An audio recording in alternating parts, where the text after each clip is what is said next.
This Week in Science and Education is presented in association with the Science Coordinators and Consultants Association of Ontario. Visit their website at sccao.ca.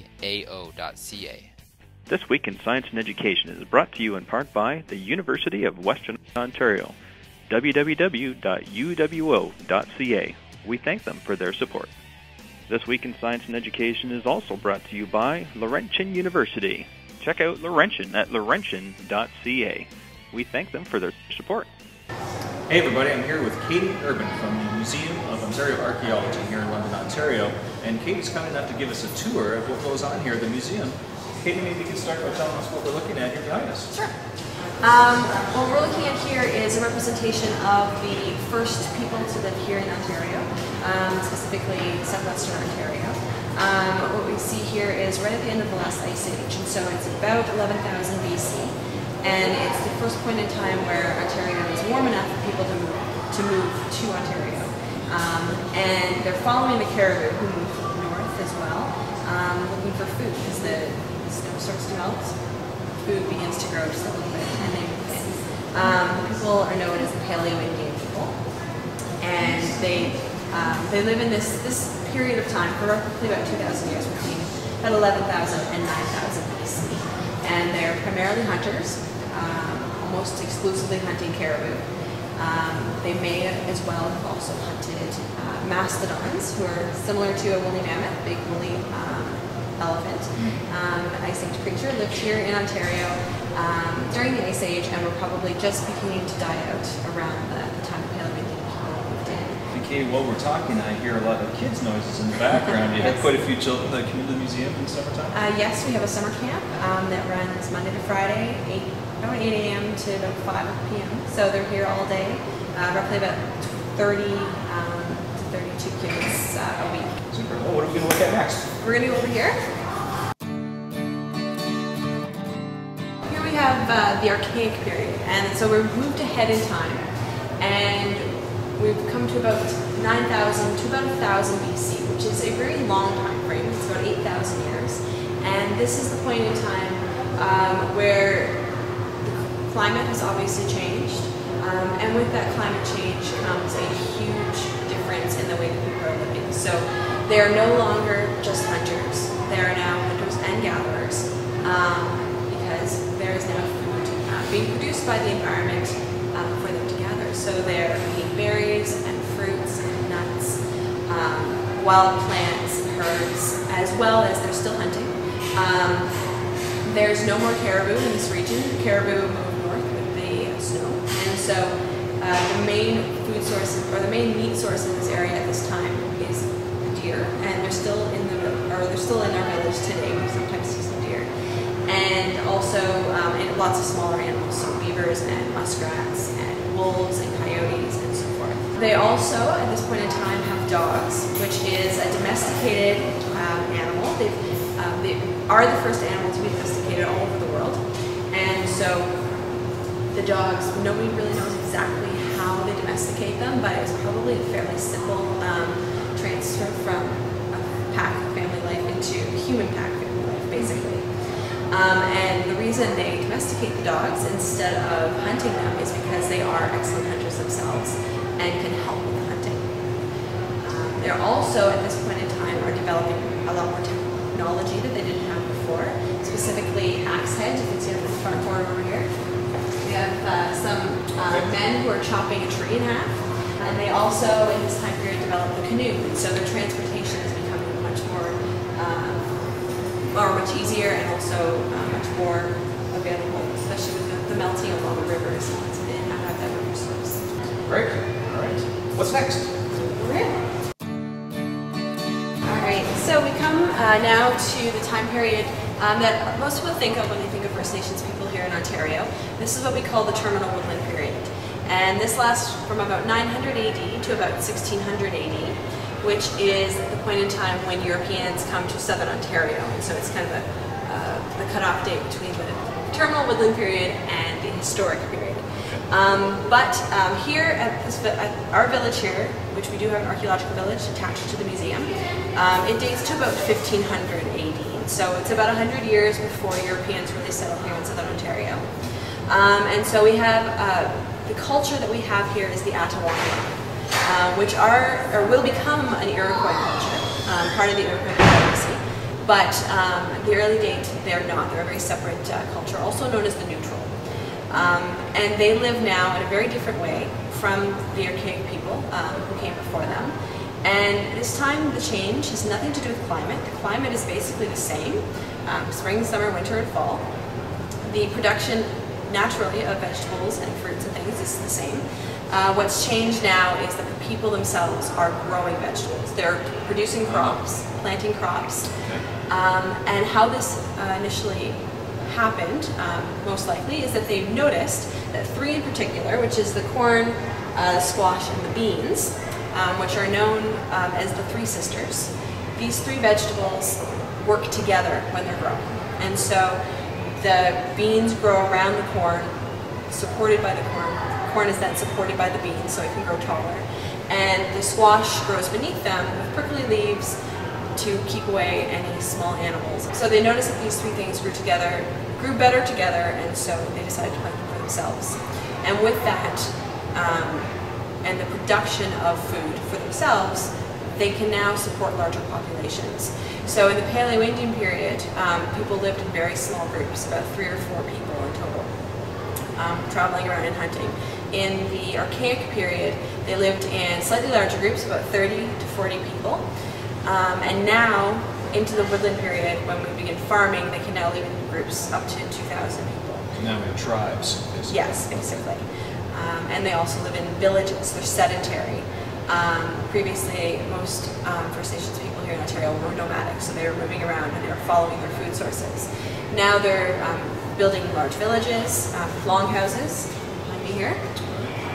Longhouses could be up to 150 feet long, and so they could house up anywhere from about 20 people in the smaller ones up to about 120 people. 120 people, wow. So this is a longhouse then? Yep. Okay. Yeah. And this one's rather short. This is a sort of fake longhouse. Okay. We've built the one inside here to have the representation of the interior, because we don't have much in our longhouse outside. And so here you can see what a typical longhouse would have been like, filled with all sorts of resources, foods, leathers, pottery and tools and all the sort of things that you would find in a longhouse, as well as lots of people. So are you excavating on the site here all the time, basically? On occasion, yes. We don't excavate continually. We excavate more for demonstration, for teaching. In the fall, there is a class, a field school from Western, who comes and digs for roughly September to freezing. And then we have a public archaeology day. This year it's August 6th, which is anyone from the public can come in and participate, either just in our festival or on the dig itself. Right. So you must have to give them a little bit of instruction on how to do that properly. It's a full day program. Okay. It's $50 per person to come and actually participate in the dig portion of the program. Right. Otherwise, it's just regular admission to the museum.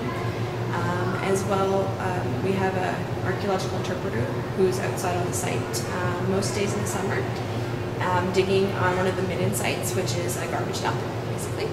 And we also dig with students, high school students, with our director, Dr. Pierce, who is a licensed archaeologist, digging on another midden site with high school students, or with, so we have a special dig camp in the summertime where the students can, the older campers can go out and dig on the site as well. So what a great opportunity for kids who are thinking, you know, gee, I might like to get into archaeology as a career choice. Exactly. They can come here and test it out. All right, let's carry on.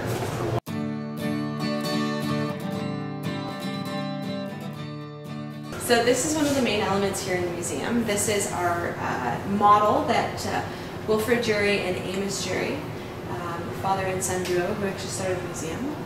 We'll go in a few minutes. This is one of their models that they built. This is a sort of a full scene of a Iroquois village. It has all the different activities that you would see here in a village. Pottery making, basketry, making canoes, and so forth. This one here was built in the 30s, and it was used in the original museum, which was at Western in 1933. As well as this one was taken apart and carted around to different events, in Western Fair and so forth, and they would set it up and bring it around. Do you want to talk to Robin? Sure, we can talk to Robin. What's Robin doing?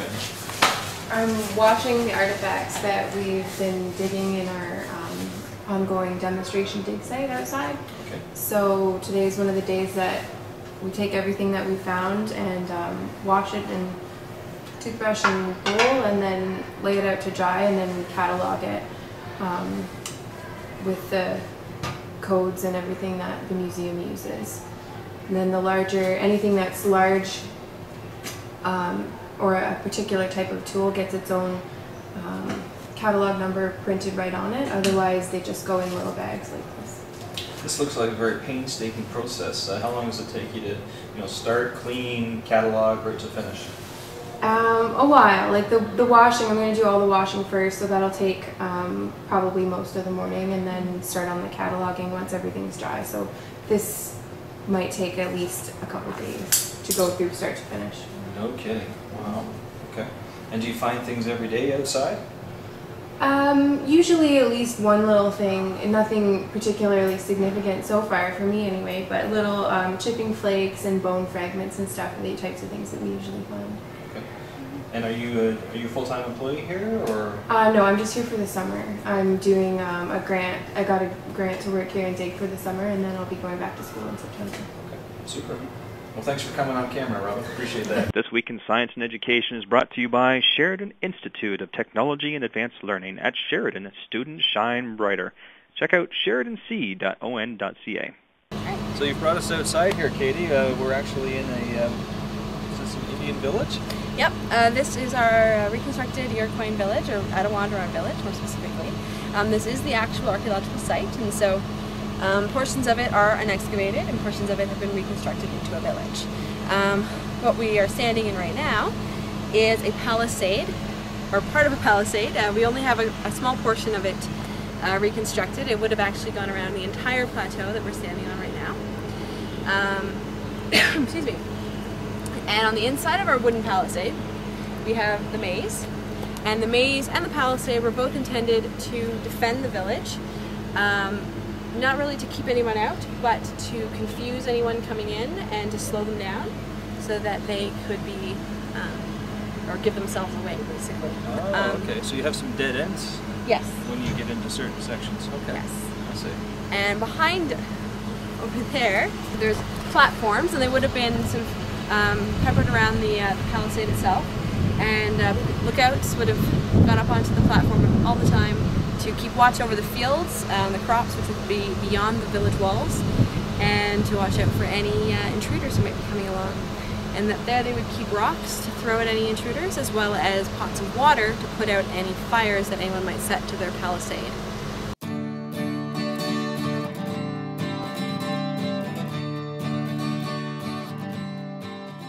Here we have the village, and so the village is really quite large. It's about 5 acres in size. And what we see here where there's grass, this side of the tree line, is an excavated portion. It's been entirely excavated because this portion of the site was a farmer's field. It was discovered around 1890s to be an archaeological site, and so it's been known for quite a while.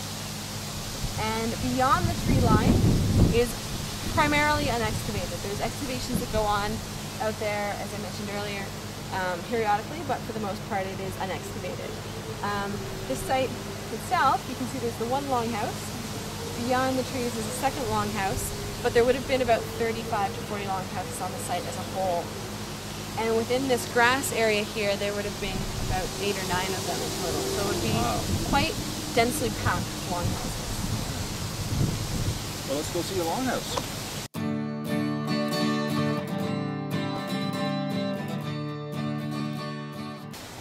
Okay, so now we're inside the longhouse. This is an amazing structure, really. Describe what we're looking at here, Katie. This is a birch bark longhouse. It's constructed. This particular one was constructed in as much traditional manner as possible. It's mostly tied together, and so you can see little areas where the posts intersect. It's been tied with some birch bark, and that's how they would have been constructed. So this is a replica, it's not an original? Yes, this is a replica. The wooden structures on the site would have disintegrated not too long after the people had moved away. Okay. But they lived here on this site for about 30 years, and then nobody else did until it was a farm. And so the site itself is basically undisturbed, which is a very unique thing to find, especially here in Southern Ontario. And it makes for a great opportunity to learn about the Adirondack people, specifically since it does predate so the Iroquois influence on them as well as the European. So this is a really unique site for that purpose. Now these are, I'm assuming these are where you know, people would have slept on the side. It looks fairly hard. Did they use anything to kind of soften that? They did. They would have had woven mats made out of vegetation, like reeds and vines. Right. Also leathers and furs would have been used for bedding. And they would have slept on the bottom portion here of the platforms. Okay. And the top of the platforms would have been used for storage. Okay. The fires that are in here, we have 2 fire pits in this longhouse, which indicates that it was for 4 families, 2 families per fire pit. Okay. They would have had all of their storage and all of their things sitting up here because of the fires. The fires produce smoke. Smoke isn't very healthy to breathe, although the longhouse is smoky regardless of where you are in it, but the smoke rises, and so the top is much smokier, and actually does have an added benefit of keeping all of their dried foods and meats and leathers and furs dry. Okay. Well, the whole site itself has been surveyed. And so they've gone through and they've done test pitting, and they've excavated small little portions and sort of determined basically what was here. Okay. What's involved in a survey? Like, do they actually have some equipment where they can tell where the most likely spot is to find some artifacts? Not too much with this type of site. Surveying is basically done with eyes and hands. Small shovels, you dig a little hole, see what's in it. They can graduate from that to a test pitting, so they'll make a 1 by 1 meter square.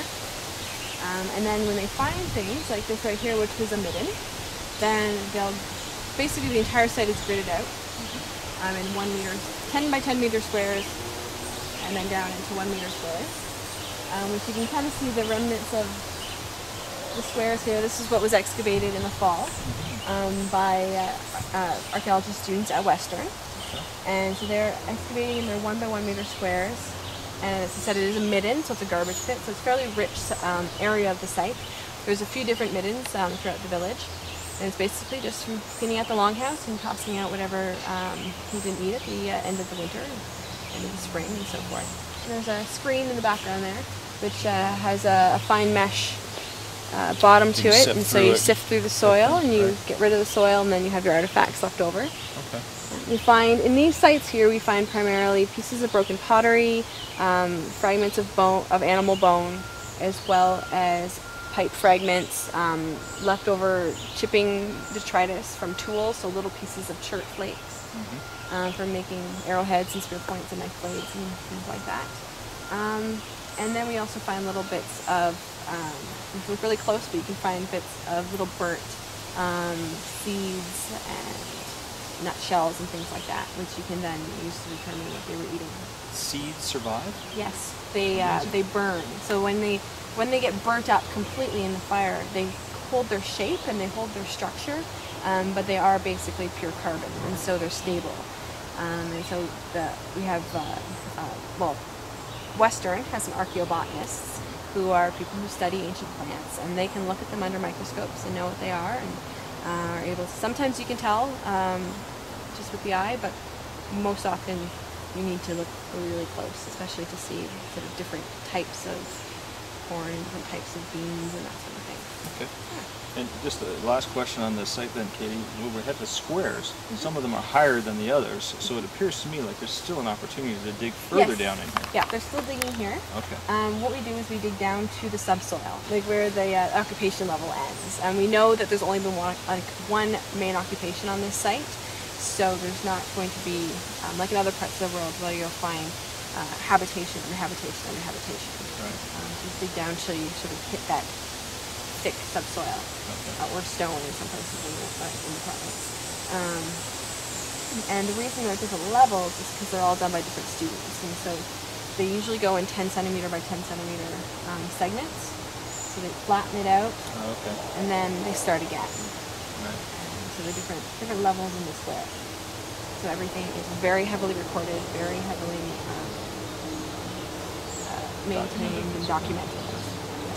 That's great. It's a dig site.